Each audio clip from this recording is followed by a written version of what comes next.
Hello दोस्तों, welcome to English for all. आज हम पढ़ेंगे मिसेस डेलोवे, जिसे लिखा है वर्जीनिया वुल्फ ने। 1925 में इस नावल को पब्लिश किया गया था।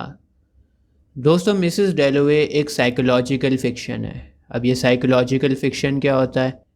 देखिए, इस तरह के नावल्स में करेक्टर्स की मेंटल लाइफ्स के बारे में बताया जाता है। करेक्टर्स के जो इमोशंस होते हैं ना, उनके माइंड में क्या चल रहा है, किस तरह की बातें वो सोच रहे हैं, कौन कौन सी बातें उन्हें सता रही हैं, कौन सी उनकी पास्ट मेमोरीज़ हैं जो उनको बार बार याद आ रही हैं, ये सब हमें पता लगता है। जैसे फॉर एग्ज़ाम्पल मान लो एक करेक्टर है बबलू। एक एग्ज़ाम्पल दे रहा हूँ आपको समझाने के लिए। अब बबलू सभी लोगों से बहुत अच्छे से बात करता है, मुस्कुराकर बात करता है, मिलता है, बाहर से बिल्कुल ठीक है। लेकिन बबलू की मेंटल कंडीशन सही नहीं है, उसको डिप्रेशन है। कुछ पुरानी दुख भरी यादें उसको बार बार आती रहती हैं, सताती रहती हैं। कुछ ऐसा पास्ट में हुआ है उसके साथ जिसे वो याद करता रहता है बार बार और दुखी रहता है, मेंटली इल है। तो साइकोलॉजिकल फिक्शन आपको बबलू के बारे में बताएगा कि उसकी मेंटल कंडीशन कैसी है, वो क्या सोच रहा है, किस तरह के उसके इमोशंस हैं और कौन सी मेमोरीज़ उसको परेशान कर रही हैं। दोस्तों, साइकोलॉजिकल फिक्शन में कहानी पर ज़्यादा ध्यान नहीं दिया जाता। इसमें करेक्टर्स की मेंटल लाइफ्स के बारे में बताया जाता है। जब आप साइकोलॉजिकल फिक्शन को पढ़ोगे तो आप करेक्टर से इतना ज़्यादा अटैच हो जाओगे और करेक्टर की ज़िंदगी जीने लगोगे। ऐसा लगेगा कि करेक्टर आपके साथ में ही जी रहा है, आपकी ज़िंदगी का एक हिस्सा बन जाएगा। इतना ज़्यादा उससे अटैच हो जाओगे आप। कहानी को शुरू करने से पहले मैं इस बात को क्लियर कर दूं कि इस नावल की कहानी कोई ख़ास नहीं है, लेकिन इस कहानी के एक एक करेक्टर की मेंटल लाइफ्स के बारे में आपको ज़रूर पता लग जाएगा। तो चलिए कहानी को शुरू करते हैं। ये कहानी है मिड जून 1923 लंदन की। दोस्तों, मैं आपको बता दूं, वर्जीनिया वुल्फ ने एक दिन की कहानी को लिखा है। मतलब जो मिसेस डेलोवे की कहानी है वो सुबह से शुरू होती है और शाम को ख़त्म हो जाती है। एक दिन की कहानी है। एक दिन में क्या क्या होता है मिसेस डेलोवे की ज़िंदगी में, ये आपको पता लगेगा। क्लैरिसा डेलोवे एक अपर क्लास हाउसवाइफ हैं। इनके हस्बैंड का नाम है रिचर्ड डेलोवे। रिचर्ड डेलोवे कंजर्वेटिव पार्टी में पॉलिटिशियन है।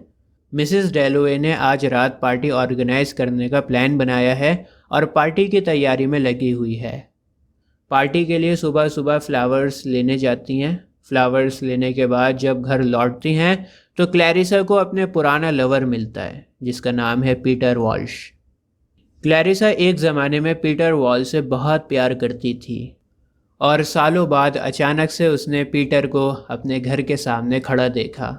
सालों पहले क्लैरिसा ने पीटर के मैरिज प्रपोज़ल को ठुकरा दिया था और रिचर्ड से शादी कर ली थी क्योंकि रिचर्ड के पास बहुत पैसा था। रिचर्ड अपनी लाइफ में सक्सेसफुल था, सेटल था, उसकी एक स्टेबल इनकम थी। और दूसरी बात ये थी कि पीटर सेल्फ ऑब्सेस था, अपने ही बारे में सोचता रहता था। तो इसीलिए क्लैरिसा ने रिचर्ड से शादी कर ली थी। इसके बाद पीटर इंडिया चला गया था और अब सालों के बाद इनकी मुलाकात दोबारा से हो रही है। पीटर आज भी क्लैरिसा से उतना ही प्यार करता है जितना सालों पहले करता था। पीटर क्लैरिसा से पूछता है कि क्या तुम रिचर्ड से शादी करके खुश हो? इससे पहले क्लैरिसा कुछ बोलती, क्लैरिसा की बेटी एलिज़ाबेथ वहाँ पर आ जाती है। एलिज़ाबेथ को देखकर पीटर वहाँ से चुपचाप चला गया। उसका दिल गम से भरा हुआ था। मायूस होकर वो रेजेंट्स पार्क में चला जाता है और रेजेंट्स पार्क में अकेला बैठकर सोचने लगता है कि क्लैरिसा ने उसके मैरिज प्रपोज़ल को क्यों ठुकराया। दोस्तों, अब कहानी का पॉइंट ऑफ व्यू बदल जाता है। दरअसल इस नावल में दो कहानियाँ चल रही हैं साथ साथ। पहली कहानी तो क्लैरिसा की है, वो आज रात पार्टी की तैयारियाँ कर रही है, और दूसरी कहानी है सेप्टिमस की। सेप्टिमस वर्ल्ड वॉर फर्स्ट का सोल्जर था और वर्ल्ड वॉर फर्स्ट में सेप्टिमस इंजर्ड हो गया था। सेप्टिमस ने वर्ल्ड वॉर फर्स्ट में बहुत खून खराबा देखा और उसका एक दोस्त था इवेंस। इवेंस वॉर में शहीद हो गया था। तो इस सब खून खराबे और अपने दोस्त की मौत की वजह से सेप्टिमस मेंटली इल हो गया है। सेप्टिमस को शेल शॉक नाम की एक दिमागी बीमारी हो गई है। सेप्टिमस अपनी वाइफ लुक्रेजिया के साथ में रेजेंट्स पार्क में बैठा होता है। दोस्तों रेजेंट्स पार्क वही पार्क है जहाँ पर क्लैरिसा का लवर पीटर भी बैठा हुआ है। तो सेप्टिमस, उसकी वाइफ लुक्रेजिया और पीटर तीनों एक ही पार्क में बैठे होते हैं। ये दोनों बैठे हुए सर विलियम ब्रैडशॉ का इंतज़ार कर रहे हैं। सर विलियम ब्रैडशॉ एक बहुत बड़े साइकेट्रिस्ट हैं। मैं आपको बता दूं, सेप्टिमस वर्ल्ड वॉर से पहले बहुत अच्छा पोएट था और उसे शेक्सपियर से बड़ा प्यार था। शेक्सपियर की किताबें बड़ा शौक से पढ़ता था। लेकिन जब से सेप्टिमस ने अपने दोस्त इवेंस को खोया है, तब से उसे हर जगह इवेंस नज़र आता है और सेप्टिमस सुसाइड करना चाहता है। उसका माइंड नम हो चुका है और वॉर की दहशत उसे सताती रहती है। उसे लगता है कि इंग्लैंड अब बेकार हो गया है। खामखा इस देश के लिए उसने लड़ाई लड़ी। It is not worth it. खामखा लाखों सोल्जर्स ने अपनी कुर्बानी दी इस देश के लिए। दोस्तों सेप्टिमस को सीरियस मेंटल प्रॉब्लम्स हैं, ठीक है। और सर विलियम सेप्टिमस की एक भी बात नहीं सुनते, उसको डायग्नोस करते हैं, उसका चेकअप करते हैं और फाइनली सर विलियम कहते हैं कि हमें सेप्टिमस को मेंटल इंस्टीट्यूशन में भेजना होगा। सेप्टिमस की वाइफ लुक्रेजिया से कहता है कि तुम्हें अपने हस्बैंड से सेपरेट होना पड़ेगा, इन्हें अकेला छोड़ना पड़ेगा मेंटल इंस्टीट्यूशन में, ताकि इनका अच्छे से ट्रीटमेंट हो सके। दोस्तों अब कहानी दोबारा से शिफ्ट हो जाती है मिसेस डैलोवे के ऊपर।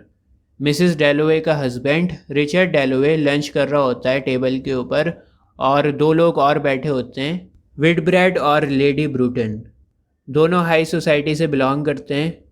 विडब्रेड और रिचर्ड डैलोवे लेडी ब्रूटन की मदद करते हैं लेटर लिखने में। लेडी ब्रूटन को लंदन के सबसे बड़े न्यूज़पेपर टाइम्स में लेटर लिखना था और ये दोनों मर्द उनकी मदद करते हैं लेटर को लिखने में।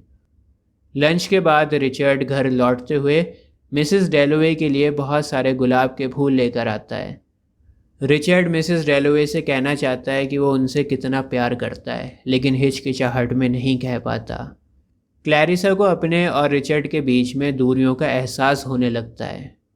कहने को वो दोनों हस्बैंड और वाइफ हैं, लेकिन रिचर्ड मिसेस डैलोवे से अपने प्यार का इजहार भी ठीक से नहीं कर पाता। तो क्लैरिसा को उनके रिश्ते के बीच की दूरियों का एहसास होता है। दूसरी तरफ मिसेस डैलोवे को इस बात का भी गम है कि रिचर्ड को उनकी रियलिटी के बारे में नहीं पता। रिचर्ड को नहीं पता कि मैं पीटर से प्यार करती हूँ। थोड़ी देर ख्यालों में गुम होने के बाद क्लैरिसा अपनी बेटी एलिजाबेथ और एलिजाबेथ की हिस्ट्री टीचर को देखती है, जिनका नाम है मिस किलमैन। एलिजाबेथ और किलमैन शॉपिंग के लिए जा रहे होते हैं। दोस्तों अब कहानी दोबारा से शिफ्ट हो जाती है सेप्टिमस के ऊपर। सेप्टिमस और लुक्रेजिया अपने अपार्टमेंट में होते हैं और साथ में दोनों बहुत खुश हैं। लेकिन तभी सेप्टिमस को मेंटल इंस्टीट्यूट में ले जाने के लिए कुछ लोग आ जाते हैं। इसी दौरान सेप्टिमस के एक और डॉक्टर हैं, डॉक्टर होम्स, और डॉक्टर होम्स भी आ जाते हैं वहाँ पर। सेप्टिमस को डर लगने लगता है कि डॉक्टर उसे तकलीफ़ पहुँचाएगा और डॉक्टर से बचने के लिए सेप्टिमस खिड़की से कूद जाता है और उसकी मौत हो जाती है। दोस्तों अब दोबारा से कहानी मिसेस डैलोवे पर शिफ्ट हो जाती है। शाम हो गई है और मिसेस डैलोवे की पार्टी भी शुरू हो गई। एक से बढ़कर एक रईस उस पार्टी में मौजूद था। पीटर भी क्लैरिसा की पार्टी में आता है। क्लैरिसा ने बहुत मेहनत करी थी पार्टी के लिए, लेकिन फिर भी कहीं ना कहीं वो डिससेटिस्फाइड है, कहीं ना कहीं वो खुश नहीं है। इतना पैसा स्टेटस होने के बाद भी उसकी ज़िंदगी में सेटिस्फैक्शन नहीं है और पीटर की आंखें उसे परेशान कर रही थीं। सभी की ज़िंदगी कहीं ना कहीं अधूरी थी। मिसेस डैलोवे भी सेटिस्फाइड नहीं थी। पीटर तो खैर था ही परेशान। एक करेक्टर और है कहानी में, सैली सैटन। सैली सैटन क्लैरिसा की बहुत अच्छी दोस्त थी बचपन की। कहानी में ये करेक्टर बिल्कुल लास्ट में आता है क्लैरिसा की पार्टी में, लेकिन सैली सैटन की यादें मिसेस डैलोवे को परेशान करती रहती हैं। दरअसल सैली सैटन एक लेस्बियन थी और सालों पहले उसने मिसेस डैलोवे को किस किया था और वो हसीन लम्हे मिसेस डैलोवे को आज तक परेशान करते हैं। अब मिसेस डैलोवे की भी शादी हो चुकी है और सैली सैटन की भी शादी हो चुकी है। ये दोनों जानती हैं कि इस तरह का प्यार सोसाइटी कभी भी एक्सेप्ट नहीं कर सकती, इसलिए सैली सैटन खुद मिसेस डैलोवे से दूरी बना कर रखती है। तो इस तरह से तीनों की ज़िंदगी में सेटिस्फैक्शन नहीं है। दोस्तों अब पार्टी में आते हैं सर विलियम ब्रैडशॉ। इनको आने में थोड़ी देर हो गई है और मैं आपको बता दूं सर विलियम ब्रैडशॉ सेप्टिमस के डॉक्टर थे। तो सर विलियम ब्रैडशॉ पार्टी में आकर सभी लोगों को बताते हैं कि मेरा एक यंग पेशेंट था, उसकी डेथ हो गई है और उसका नाम था सेप्टिमस, और उसकी वजह से मुझे लेट हो गया पार्टी में आने के लिए। सेप्टिमस ने सुसाइड कर ली थी। सेप्टिमस की सुसाइड का सुनकर क्लैरिसा का दिल बैठ सा गया। वो अकेली एक कमरे में जाकर बैठ गई और सेप्टिमस के बारे में सोचने लगी। मिसेस डैलोवे जानती थीं कि ज़िंदगी ने सेप्टिमस के ऊपर कितने जुल्म ढाए हैं, कितना सितम ढाया है। मिसेस डैलोवे की सोसाइटी में एक अच्छी पोजीशन है और वो अपने आप को ज़िम्मेदार मानती हैं सेप्टिमस के सुसाइड का। दोस्तों अब पार्टी ख़त्म होने को है, गेस्ट अपने अपने घर में वापस जा रहे हैं। क्लैरिसा वापस से रूम में आती है और क्लैरिसा के प्रेजेंस से पीटर बहुत एक्साइटेड हो जाता है।